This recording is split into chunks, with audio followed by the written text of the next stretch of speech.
చాలా అద్భుతంగా ఉంటుందని చెప్పేసి తర్వాత వర్ష నీళ్ళు కూడా చాలా వరకు ఈ చెక్ డ్యామ్లలో దీనిలో దానిలో అడ్డుకుంటాం కాబట్టి గ్రౌండ్ వాటర్ కూడా బాగా పెరుగుతుంది, ఎట్లా ఫ్రీ పవర్ ఇస్తున్నాం కాబట్టి దాని ద్వారా కూడా లాభాలు జరుగుతాయని చెప్పి అసెస్మెంట్ చేసి ఇచ్చినాం. నిజంగా కూడా పాలమూరు ఒక టైంలో తెలంగాణ వచ్చిన తర్వాత 4-5 ఏళ్ళకి నేను పోతే ఎందుకో పోయినాం, బస్సు యాత్ర చేస్తే చాలా అద్భుతంగా ఎక్కడికక్కడ వరికోత మిషన్లు, కల్లాలు, అంతకుముందు పాడుబడ్డ ఇల్లు కనిపించే పాలమూరులో నా కళ్ళతో నేనే చూసిన. ఇంకా ఇది అంతా కంప్లీట్ అయిపోతే ఈ అనుకున్న 15 లక్షల ఎకరాలకు నీళ్ళు వస్తే చాలా దివ్యంగా ఉంటుందని చాలా సంతోషపడుకుంటూ పోయినాం. సరే, ఇప్పుడు కేంద్ర ప్రభుత్వం కొత్తగా తాకీదు, అది ఎవరు చెప్పినారో తెలియదు, వాళ్ళు చెప్పడం చెప్తున్నారు. ఇప్పుడు గవర్నమెంట్ ఉన్న వాళ్ళు చెప్పడం చెప్తున్నారు. ఏంది, మీరు 90 టీఎంసీలు పెట్టుకున్నారు, పాత గవర్నమెంట్ పంపించింది. ఒకటి డిపిఆర్ తిప్పి పంపించిండ్రు, దాని మీద సడి లేదు, సప్పుడు లేదు, లుల్లి లేదు, లుకాండం లేదు, తల ఊగుతున్నారు. ఎందుకు తల ఊగుతున్నారు? రాష్ట్ర ప్రయోజనాలు కాపాడడానికి లేకపోతే, రాష్ట్రానికి వచ్చిన నీళ్ళని కూడా కాపాడే స్థితి లేకపోతే ఇదేం దద్దమ్మ ప్రభుత్వం? ఇంత చేత కానీ ప్రభుత్వం ఉంటే ఎట్లా? నోరు లేని ప్రభుత్వం ఉంటే ఎట్లా? పెద్ద నోరు పెట్టుకొని పెద్ద గడబడి చేయాలి కదా. ఒక 10 టీఎంసీలు పోతేనే ఒక్కొక్క రాష్ట్రం ఎక్కడ దాకా పోయి కొట్లాడతారు. ఇవాళ మొత్తం డిపిఆర్ఏ పంపించి ప్రాజెక్ట్ని ఆగం చేసే పరిస్థితి వస్తే సప్పుడు లేదు ఒకటి. రెండవది, ఇప్పుడేం చేసిండ్రు, ఇరిగేషన్ మంత్రికి లెటర్ రాసిండు. వాడు చెప్పిండా చెప్పలేదు భగవంతుని గారికి, 45 టీఎంసీలు ఇవ్వండి మాకు అనుమతి అని చెప్పి. ఎట్లా రాస్తావు నాకు అర్థం కాదు. నువ్వు ఏ ముఖం పెట్టుకొని రాస్తావు? ఇదో ప్రభుత్వమా? ఉన్న వస్త్రానికి పోతే అనవస్త్రం పోయింది అన్నట్టు ఉన్నది కూడా కొట్టుకుంటారు ఎవడన్నా? ఎవరై నీళ్ళు అవి ఆల్రెడీ బచావ్ ట్రిబ్యునల్ తీర్మానంలో ఇచ్చింది. దాన్ని కర్ణాటక వాడుతుంది, అటు మహారాష్ట్ర వాడుతుంది. వాళ్ళ లెక్కల్లో చూపెడుతున్నారు వాళ్ళు. రాల్మట్టి డ్యాంలో వినియోగంలో చూపెడుతున్నారు వాళ్ళు.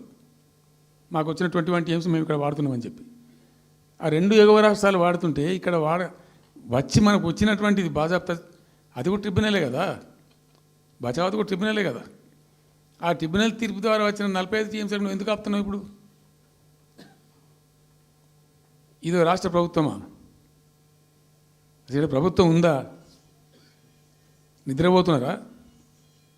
ఇంతసేపు రియల్ ఎస్టేట్ దందా తప్ప ఇంకోటి లేదా? ఇల్టు భూములు ఎట్లా అమ్ముదాం, పల్టు భూములు ఎట్లా అమ్ముదాం, ఆ భూములు ఎట్లా దెబ్బ పెడదాం, ఇంకెంత కమిషన్ కొడదాం, ఇది తప్ప రాష్ట్ర ప్రయోజనాలు, నీళ్లు, రైతులు, మనుషులు లేరా? ప్రాజెక్టులు ఎందుకు 2 ఏళ్ళ నుంచి ₹1 పెట్టలే? ఎందుకు ఒక తట్టడి మట్టి తీయలే? ఎవరు నిరోధించింది మిమ్మల్ని? ఎవరు అడ్డుపడ్డారు మీకు? ఎవరు కట్టేసారు మీ కాళ్ళను? అటు పైసా పనిచేయరు, నిష్క్రియాపరత్వంగా ఉంటారు. డిపిఆర్ పంపిస్తే సపోర్ట్ చేయరు.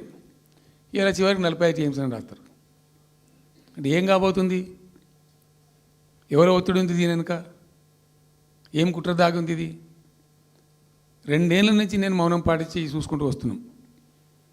తప్పని పరిస్థితి నేను బయలుదేరినప్పుడు తప్పదు. అటు కేంద్రాన్ని ఎక్స్పోజ్ చేస్తాం, ఇటు రాష్ట్రాన్ని ఎండగడతాం ప్రజల మధ్యలో ఖచ్చితంగా. ఇలా మొత్తం విస్తారంగా మాట్లాడినాం, చర్చించినాం. చాలా పెద్ద ప్రజా ఉద్యమాన్ని శ్రీకారం చుడతాం. కంపల్సరీ పాలమూరు, రంగారెడ్డి, నల్లగొండ జిల్లాలలో గ్రామాన దానికి పోస్టర్ డిజైన్ అవుతుంది, కరపత్రం డిజైన్ అవుతుంది. ప్రజా ఉద్యమాలు చేస్తాం, పెద్ద బహిరంగ సభలు పెడతాం. నేను స్వయంగా అటెండ్ అవుతున్న బహిరంగ సభలకు. ప్రజాక్షేత్రంలో ఈ ప్రభుత్వం యొక్క నిష్క్రియాపరత్వాన్ని ఎండగడతాం. ఇప్పుడు వాయిస్ అయితే తెలంగాణకు, మరి తెలంగాణకు ఉన్న ప్రభుత్వం మాట్లాడకపోతే ఇంకెవరు మాట్లాడాలా? మాకు 2 బాధ్యతల్ని, ఒకటి తెలంగాణ తెచ్చిన పార్టీగా, రెండవది ప్రధాన ప్రతిపక్షంగా కూడా కంపల్సరీ మా డ్యూటీ మేము చేయాలి.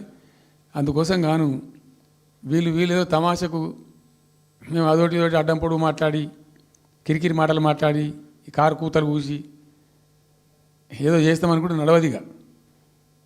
ఈ ఏళ్ళ దాకా వేరే కథ, రేపటి నుంచి వేరే తోలు తీస్తాం ఎక్కడికక్కడ.